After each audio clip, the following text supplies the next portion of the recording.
6, 2004 was introduced to allow elders, or a deacon, or a minister associated with a kirk session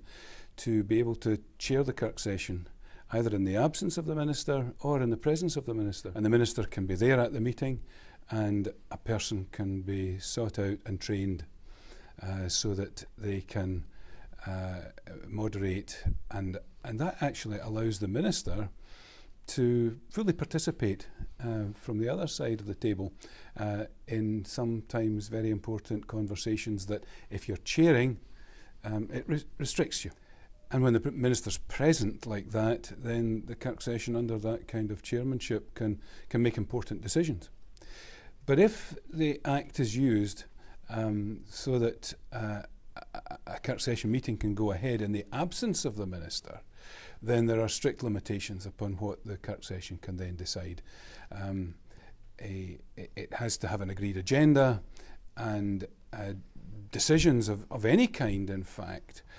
certainly big decisions, would have to be ratified at another meeting when the minister was present. The kirk session can't simply just canter on, make decisions of any kind it likes without the minister knowing the direction in which the kirk session wants to travel. So there are strict limitations, therefore, when the minister isn't present. And I think that's a good thing, because in law, the kirk session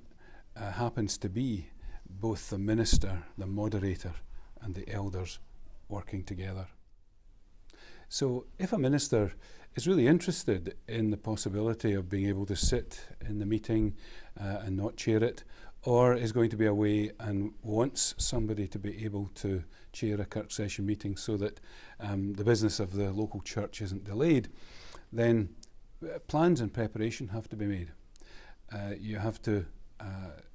select somebody who will be acceptable to the kirk session. And that person then has to go through some training. And then when that person is trained,